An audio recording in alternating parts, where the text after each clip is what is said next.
right, good evening, everyone, and welcome to another episode of the WGSN-DB Going Solo Network, Going Solo Veterans Corner.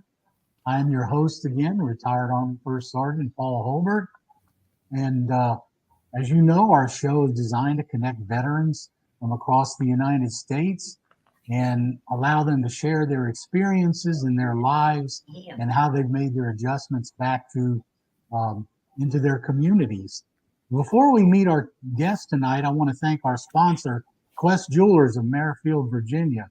Whether it's quality jewelry or a special custom-made piece, Quest can deliver it for you. So visit them at questjewelers.com and tell Pete and Wantane what it is you're looking for, and they'll be sure to help you out. So as we get started, first of all, I want to introduce tonight's guest. He's a World War II veteran, Pete Anastasi. Pete served as a member of the U.S. Army in Northern Africa and returned home to Manassas, where he was discharged later in 1946. He met his wife, Betty, at a USO dance, of all places, and we want to hear about that story. And they were married in June of 1945, if you can believe it.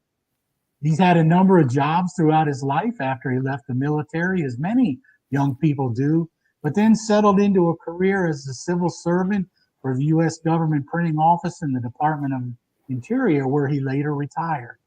He currently resides with his wife of 75 years, Betty, in Manassas. So, Pete, welcome to the show. Well, thank you. I'm glad to be here with you. Yeah, it's really great to have you on the show, especially, a World War II veteran like yourself. And it's hard to believe that I'm sitting here talking to a man that is 99 years old and still enjoying life. And, we're anxious to hear about your story. So if you don't mind, let's start out with how you got into the military. I know it was early World War II. Were you drafted, or were you one of those folks that went and signed up? No, I enlisted. My enlistment took place in Syracuse, New York. I went to, when I knew I was going to be drafted, I'd already got my draft papers. I called them and told them I was going to come in and I wanted to enlist in a particular branch of the Army or the Navy, whichever I could get in. And I went to the Navy first, and they turned me down. They said my right eye wasn't strong enough to be in the Navy. And then I went to the Marines, and they really shook me. They said, forget it. And I said, okay. So I went back to Army office, and I talked to them, and they interviewed me. And first thing you know, they signed me up, and away I went. And from there, they sent me, I told them if I had a choice of any particular branch of military while I was in the office. They said, yeah, what do you want? I said, I want to get in the Signal Corps part. Oh, great, we'll put you down for that. So anyway, Paul, where do you think I wind up? Plattsburgh, New York, a training place for World War I officers. Oh, man, once I got in and was moved up there, we were there, I guess 2 weeks for basic training. Well, we were there about 8 days or so when a couple of buddies and I were getting ready for a weekend pass. We were all called into the auditorium, and the lieutenant said, got news for you. We're leaving this place. Oh, I mean, the bathrooms were all tiled. Remember, this was a officer's training post, and with tiled floors, and the bathrooms were beautiful. So anyway, we never got to go to Canada for our leave, and we were told to load our equipment on flatbeds, railroad cars. I was in it was the engineer, the 85th Heavy Pontoon Engineer, and where do you think they were from? Fort Belvoir, Virginia. And yeah, so anyway, we loaded up, and in 13 days of circumventing the United States, we finally made it to a place called Paris, Texas, the panhandle of Northeast Texas. Yeah, from the beautiful place up in northern New York State. So from there, we got in our basic training, and then the first thing you know, we were Well, you're back. We had a nice. I'll go back to you and give you an idea what we did coming down on the. We had to we had heavy pontoon boats shipped, and our trucks were huge, big semi trailers, and we were in Pennsylvania, and I was on duty in one of the cabs of one of the trucks, and we were making the horseshoe curve in Pennsylvania. Beautiful sight. Have you ever heard of it and seen it? No, I haven't. Oh boy, yeah, quite an interesting place. Well, anyway, we made it on down. We only had one slowdown, and that was in Indiana. One of our vehicles was ready to slide off of a flatbed, and we had to stay there overnight. And the next day, they got it all fixed up, and we were on our way to Texas. And once we got to Texas, of course, it was basic training, and I wasn't in Signal Corps. I was in the engineers. So kept on going. Now, do you want me to continue? Well, let's talk about a little bit. You ended up shipping overseas, and you went to North Africa. Yeah. Well, after from Paris, Texas, we went on to loaded us up and took us to New Jersey, where we got together, and then we loaded. We were at Camp not Patrick Henry, but what was that? Anyway, one of the posts, and we loaded up in the middle of the night, and they took us from the campground to the ship, and we were lucky. It was only a battalion of 500 guys, and when we got on, we were the last troop on, and we got to get on the A deck. And we were in the ballrooms where our bunks were, lined up on the wall, of course, 3 high, but it was still nice. And I gained a lot of weight on that going overseas, by the way. A lot of the guys were seasick, and they wouldn't use up all their cards, but Pete did, and he used some of theirs. It was fun. Anyway, then we landed, and going over, well, let me get back to where we got on the ships. In 3 days, we weren't let off. We weren't allowed to go out of the cabins for 3 days. And on the third day, when we got able to get out, I looked out, and man, you never saw so many ships in your life. Yeah. Freighters, battleship, destroyers, and you name it. A beautiful sight. And we went on, headed towards North Africa, and about 3 days before we got to North Africa, we at night we could hear these loud noises. What is that? And one of the guys said, "That's the things that they're shooting and dropping in the water for the ward off the submarines." We were trailed by a group of subs, and when we got in the Straits of Gibraltar, one of the destroyers, one of their bombs hit one of the submarines, and it went down. But the crew came out of that sub, and believe it or not, we got to see the skipper of that sub, and we landed in Oran, North Africa, and then we were settled around and displaced here, there, and did our jobs. And one night when we were in town, we used to get a little leave once in a while, and in there we having a good time. And I had me a couple of jugs, and on the way back, we're just starting to get on the trucks when the alert came on, and there was an air alert. They said there were some German planes coming nearby, and we were on alert. And we started heading back to camp, but our sergeant, like the rest of us, we had a good time, and the MPs made us stop, and we had to get off our trucks and hit the dirt, and I didn't break the bottle of wine I was carrying either. So we got to camp okay, but that was our first experience with activity, and it was interesting. And then from there, it was just we went to a place in I forget not far from Algeria,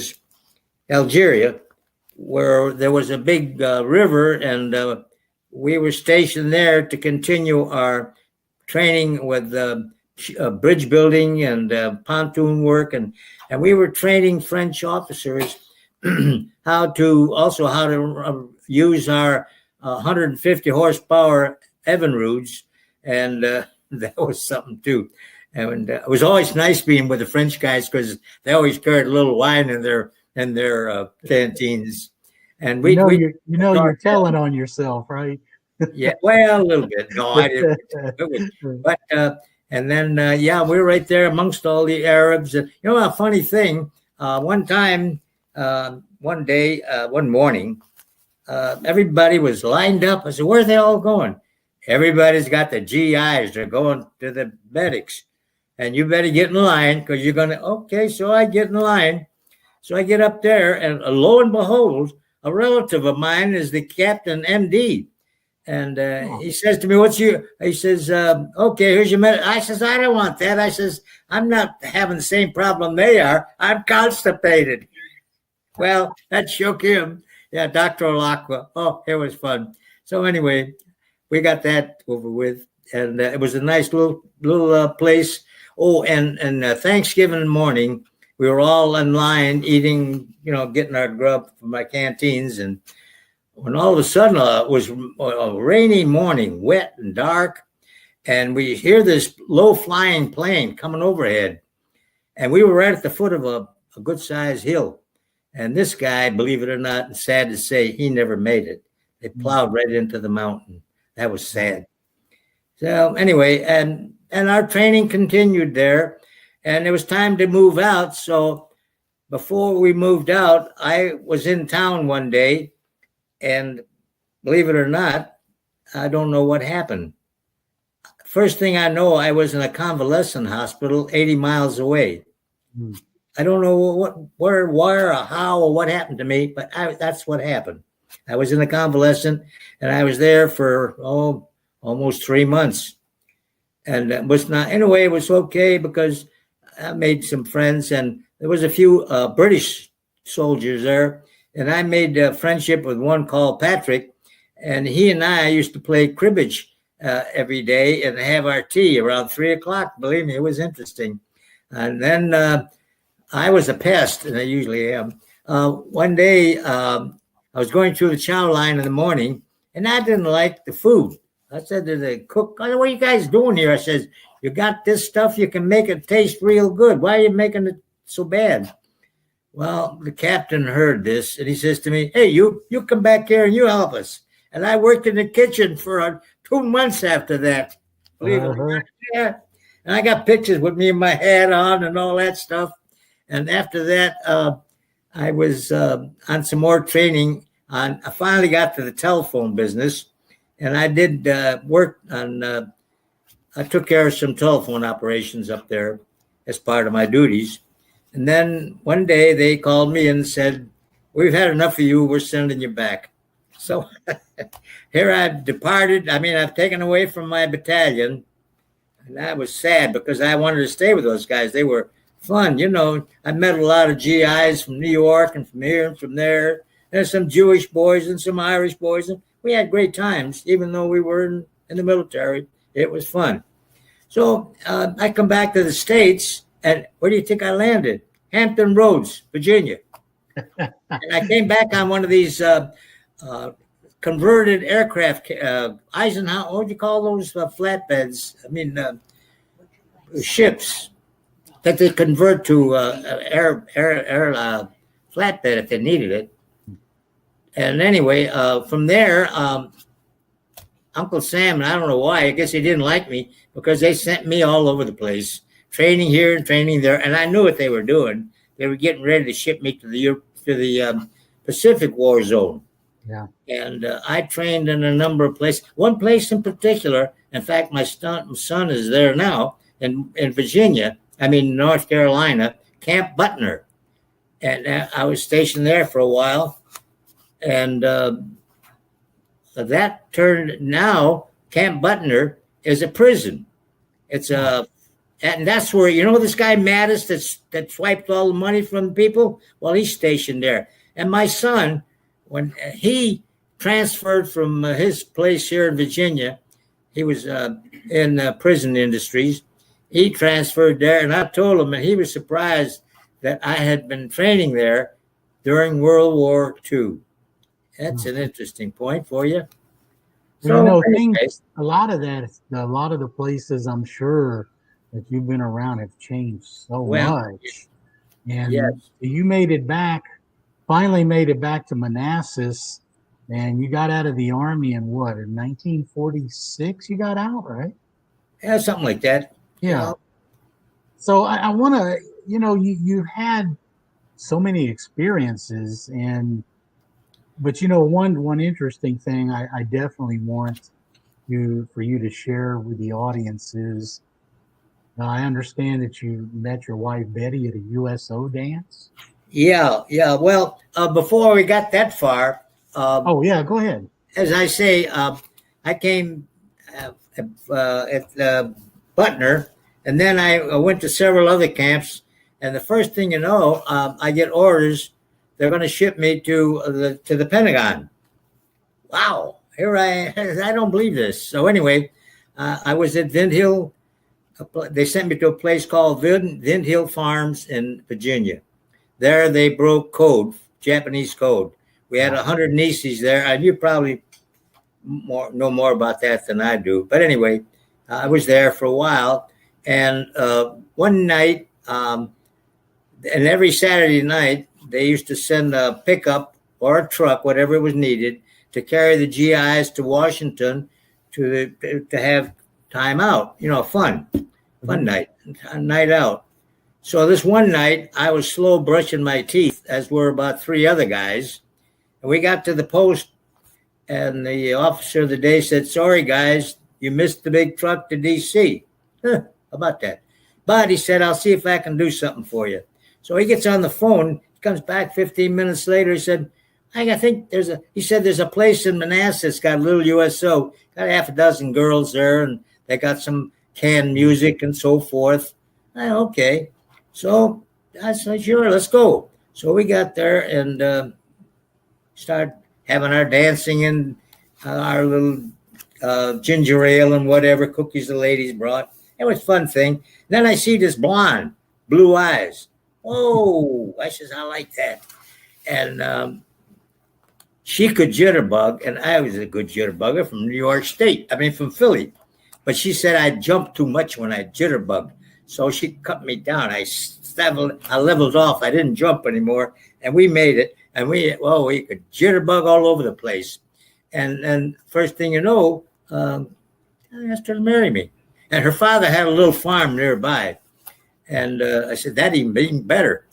So I used to go there for a meal once in a while. And her mother made the best fried chicken you ever ate.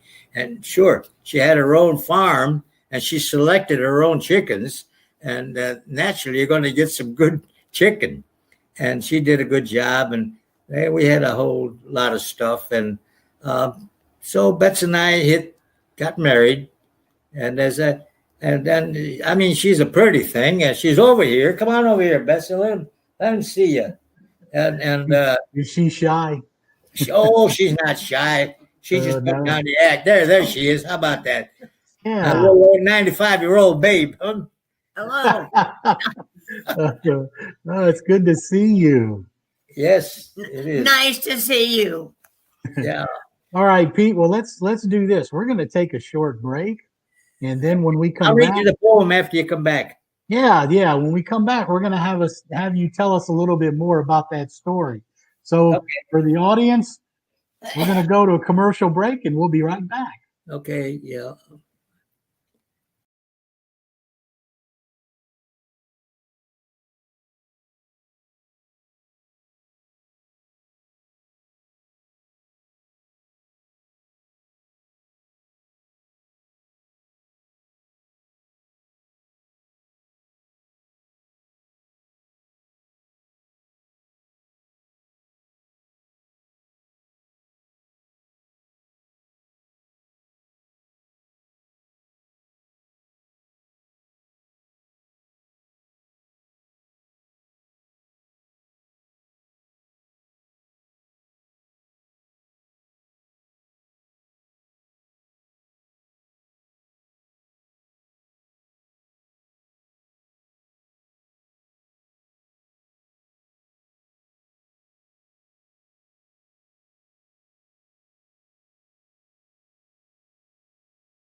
are you originally from? Right. I ask you. Welcome back, everyone. You're Hi. listening to the WGSN-DB Going Solo Veterans Corner, and we've been talking with our guest tonight, World War II veteran Pete Anastasi, and we're going to get back to the conversation. And Pete, I know before the break you were telling us about how you met Betsy at the USO dance in Manassas, and you were married in what, 1945, right? Yes, right. There's an interesting story about that, and that you wrote her. I think when you. I wrote her. I was so in love with this, and still am, with this beautiful girl that she captured my heart, my soul, and everything. I fell in love with her. I married her, and we're still married and going at it. 75 years later. So would you share later. the phone? Would you share the poem with us? Yes, it's titled "My Wife." I once met a gal at a little old dance. She stole my heart. I'm gonna cry. That's okay. Take your time. I once met a gal at a little old dance. She stole my heart at the very first glance. The same sweet gal I now call my wife is a heaven-sent gift I'll love all of my life. Mm. Now this bundle of love that's 5'2" with eyes of blue has blessed our home with two jewels of life. One is a boy, cherished and sweet. The other a girl, darling and petite. I thank God for these treasures of life, this boy and girl, and wonderful life. My poem ends, but life begins, because I have you, my dearest wife, the one I met at that little old dance and fell in love with at the very first glance, a soldier boy. You know, that is just so incredible. When I have to be honest with you, when I first read that too, it almost teared me up when I read it. I mean, it's just, and I can see why you guys are still going after 75 years. And the interesting thing is, you know, I watch a lot of the old war movies where they have these stories of, you know, soldiers falling in love at a USO dance with with a lady there. But now to see it in real life and, you know, hear it in your story. So you guys, you and Betty have two children, right? Yes, we do. A boy and a girl. Yeah. Yeah, he's as I told you earlier, he lives in North Carolina, has got his own place, and he loves to work with automobiles. He restores cars, motorcycles, you name it. And our daughter, she works here at the courthouse, juvenile domestic, Ellen, and she does a great job at her work. Yeah. Yeah, I had an opportunity to talk with Ellen on the phone a couple of times when we were setting up to do your story. She seemed like a really nice lady. She is. Yep. She's very nice. We were lucky. We have two nice children. Yeah. And she blessed us with a nice grandson now. He's a sophomore at Alabama U. So he's a Crimson Tider. Oh, so you just have the one grandchild so far? That's all. One grandson. Wow. I know. It's hard to believe, you know, that you're up where you're at, you and your wife, and you only have the one grandchild. Well, usually you have a slew of them. That's the way nature goes. Yeah, you do. So anyway, we're glad we enjoyed the family, and we try to stay together as much as possible. So there you are.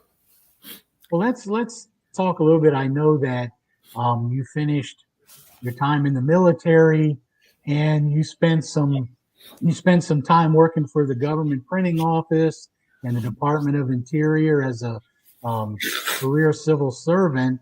And I know while you were there, you were involved, especially with the GPO, in a program that I remember hearing about, back in the day when they did their nature stamp programs. And I think you were involved in one involving the duck version of that, weren't you? Well, the duck version came on after I went to the Department of Interior, U.S. Fish and Wildlife Service.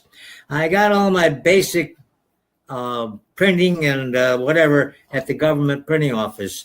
When I when I was in Manassas and after we had gotten married, I tried to went back to my job up in Syracuse, New York, and we were up there about 5 years. And the company I worked for didn't come through with all the promises they made. So I said, "Okay, guys, I've got an only child, wife, and I'm going to take her back to her folks in Virginia and start over again." And that's what I did. We came back to Virginia, and while we were here, first thing I did was I had a job at a dairy plant bottling milk, and I had a route also. Took milk to the different plants around here, the hospital in Warrenton and Vint Hill Farm. And then I said, I can't be doing this all my life. So I put in an application for a government job, and I made it by the skin of my teeth, but I made it. It's because you might remember I was a high school dropout, but that didn't bother me. Yeah. They gave me a job, and I started with publications. And I would answer requests, mail requests, and phone requests from the Hill or wherever, asking for different books about how to raise roses, how to build a barn, and you name it. And for a nominal fee, the government would send you the publication. And then after that, one day while I was at the office, my supervisor called me and said, "Hey," he said, "there's a guy that's got some bird drawings here. How to identify birds in flight while you're hunting. Because, a wild waterfowl change their colors sometimes, certain ones, and you have to know exactly which birds you're shooting when you're shooting waterfowl, or you're going to get pinched." So anyway, the booklet was called Ducks at a Distance. And I promoted that through different sources, and we sold over 2 million copies. And one thing led to another. And finally, one day, one of the chiefs from the Department of Interior came with the artist, Bob Hines, and talked with me and told me what was next and asked me if I'd be interested in going to work over there. I says, "Yeah, if you'll give me a grade raise."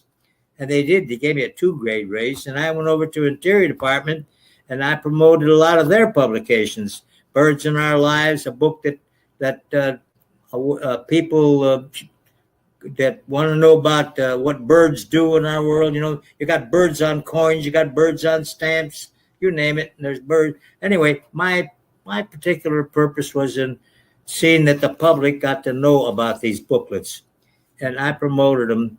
And in fact, one time I was on several congressional committees promoting health.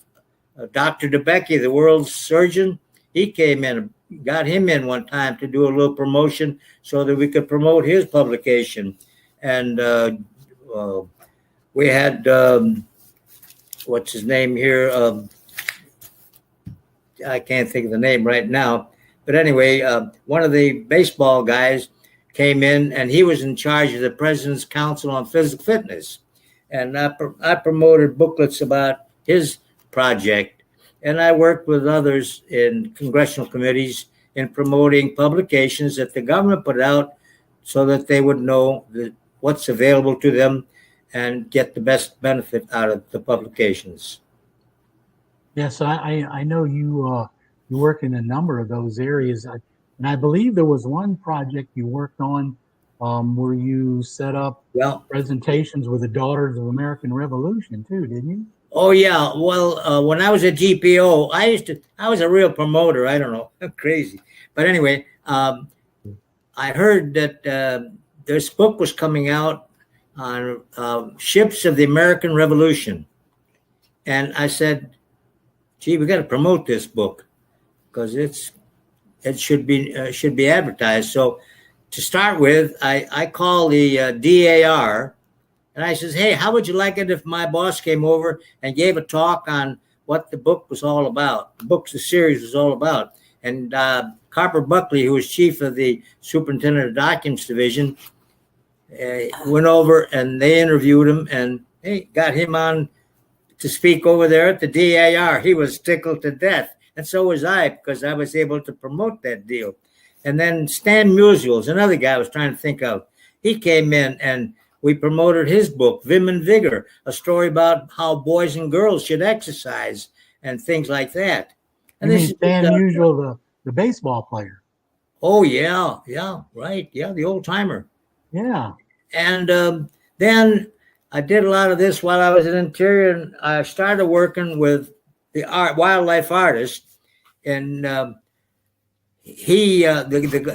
U.S. Fish and Wildlife Service puts out a duck stamp every year for waterfowl hunters to buy and use to hunt. If you don't have a federal duck stamp, you're going to get fined if you're hunting waterfowl. So the photo or the design on that stamp comes from a contest. And we organize and put out notices that anyone that's an artist can join. And they come in. One year we had 2,008 entries. After that, I said, hey, that's too many, because a lot of them were mothers that were sending their children's designs in, and they were the design had to be anatomically accurate, and kids were sending in stuff with crayon drawings and all that, and no way, So we straightened that out, and nothing but the professionals came in after that, or whoever, but you weren't getting at everything. And each year when the artist wins, his design is put on a stamp, the waterfowl stamp, and the government gives the winning artist a full sheet of that stamp that's printed usually we used to be at the Bureau of Engraving, and he gets that that's Uncle Sam's gift to him, and then he copyrights it and he sells limited editions. And at the beginning, they weren't making a whole lot, but it got so that the collecting those designs became a business. And some of those artists were making over $1 million a year. Yeah, the winning artist for the 50th design came from Mobile, Alabama. He won, and I talked to him a short time after he'd gotten his winning, and he said that he made over $2 million, and before you could say, ooh. And now they still do that. I mean, that stamp is still put out every year, and there's an artist that wins it. Right now, there's a group of brothers in Missouri, Indiana, anyway, out in the Midwest. The Hoffman brothers, they've sort of taken a good hand in three. I think it's three brothers and the mother, but the brothers have won several times each, which is a pretty remarkable thing. And they're great artists. I mean, I've seen some of their work. I never was working there when they entered, but I sure did see it afterwards. And here about 2 years ago, they called up and they asked me to be a judge on one of the contests over at Harper's Ferry in Virginia. And I sat on the panel there and helped select a winning design. And that was about it. These designs are great. You've been involved in so much, after you spent your time over in the European theater and coming home and meeting the love of your life and having another career as a civil servant. And I know your wife as well. She had a pretty long career in the area as well, didn't he? About 42 years she worked for the county. Oh yeah, she sure did. Yeah. So you two have been definitely active around the community.